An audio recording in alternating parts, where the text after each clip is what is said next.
Hi hello नमस्कार, मी प्रीती. माझ्या नवीन एका व्हिडिओमध्ये स्वागत आहे सगळ्यांचं. तर आज मी तुम्हाला मखाण्यापासून खीर कशी बनवायची त्याची रेसिपी दाखवणार आहे.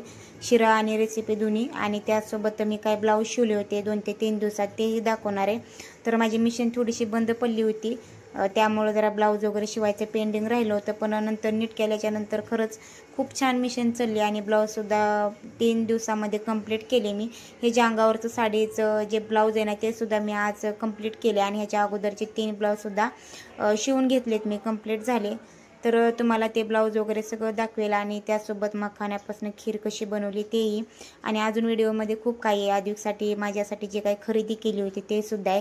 काही साड्या, परत आदिवासाठी काही कपडे आणले होते तर ते सगळे, आणि एक छोटंसं ब्लँकेट होतं आदिवासाठी आणलेलं तेही. तर व्हिडिओ तुम्ही नक्की कंटिन्यू करा आणि तुम्हाला दिसेलच खरेदी. आणि तर चला आता ब्लाऊज पाहूया आपण.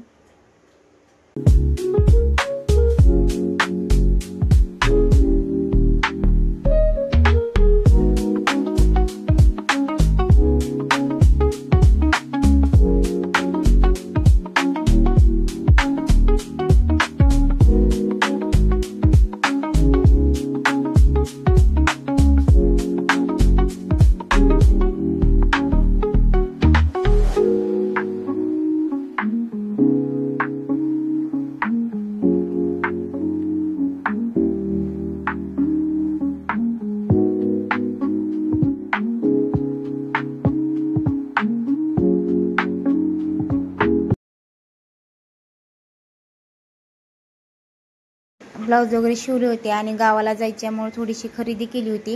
म्हणजे आदिवासाठी माझ्यासाठी थोडे कपडे वगैरे आणले होते, साड्या ते. तर थोडंसं गावाकडे कार्यक्रम असल्यामुळं आदिवाची वगैरे खरेदी केली कपड्यांची. तर त्याच्यासाठी काही ड्रेस आणले होते, 2-3 ड्रेस आहेत. आणि एक ड्रेस काल त्याला घातला होता, त्याच्या पप्पाचा बड्डे होता त्यामुळे. तर तो धुण्यात आहे, आणि पावसामुळे कसं कपडे लवकर वाळत नाहीत ना, 2 ते 3 दिवस तर सहज लागतात कपडे वाळायला. तर आदिवासाठी असे काही कपडे आणले होते, बघू शकताय तुम्ही.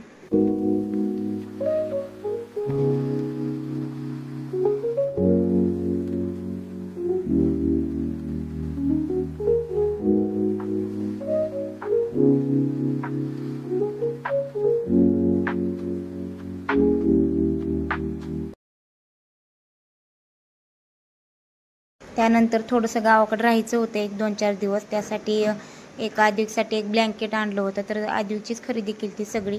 आणि तुम्हाला आता मी दाखवते की मखाण्याचा पासून शिरा किंवा खीरसुद्धा बनवू शकता, आणि शिरासुद्धा तयार होतो. तर जसं आपण दूध किंवा पाणी जसं टाकू तसं ते तयार होतं. तर सर्वात अगोदर तूप टाकलं, 1-2 चमचे तूप टाकलं होतं, आणि मखाने घेतले. मखानेसुद्धा छान असे तुपामध्ये तळून घेतले, बघू शकताय तुम्ही. मखाने छान तळत होते तो आदिवानं त्यात एक बदाम टाकला होता.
आदिवेकसाठी अशी मखाण्याची खीर बनवली होती. थोडंसं दूध टाकलं त्याच्यामध्ये. तुम्ही तर पाणीसुद्धा ॲड करू शकता आणि साखरच्या ऐवजी तुम्ही तर गूळसुद्धा टाकू शकता, पण मी थोडीशी साखर टाकली होती आणि छानपैकी मिक्स करून घेतलं. तर मग अशी तुम्हाला मी मखाण्याचं, काजूचं आणि खजूरचं असं पॅकेट दाखवले होते, तर मी ते यूज करते. स्वस्त बसतात आणि स्वस्तात मस्त छान आहेत, तर ते यूज करते. आता ते संपत आले होते, पण आणायचेत अजून आदिवेकसाठी आणलेले आहेत, पण ते फोडले नाही आहेत, पॅकेट तसेच आहेत. तर तोपर्यंत म्हटलं हे जे आहेत ते संपवावे म्हणून तेच संपवायला घेतले होते. आणि त्यानंतर आदिवेकसाठी अशी खीर किंवा शिरा म्हणू शकता तुम्ही. आज जर अजून थोडं दूध टाकलं तर खीरच तयार होते, पण मी जरा घट्ट ठेवलं होतं, त्याला घट्टच थोडंसं आवडतं, त्यासाठी अशा प्रकारे ठेवून दिलं होतं घट्ट. आणि त्यानंतर हे त्याला खायला दिलं, बघू शकताय तुम्ही. तर थंड होण्यापासून ठेवला आणि खूप छान लागतो असं मखाण्यापासून शिरा किंवा खीर वगैरे बनवली तर हे जे ब्लाऊज आहे मी काल तुम्हाला म्हटलं होतं त्या साडीवरचं ब्लाऊज शिवलेलं, तर एकदम परफेक्ट साडीवर ब्लाऊजसुद्धा बसलं होतं, असे दोन्ही प्रकार. तर शेवटी तुम्हाला माझी आदिची खरेदी, ब्लाऊज आणि मखाना खीर कशी वाटली ती कमेंट करून सांगा आणि चॅनलला सबस्क्राईब करायला विसरू नका. तर चला भेटू अशा नवीन एका व्हिडिओमध्ये, तोपर्यंत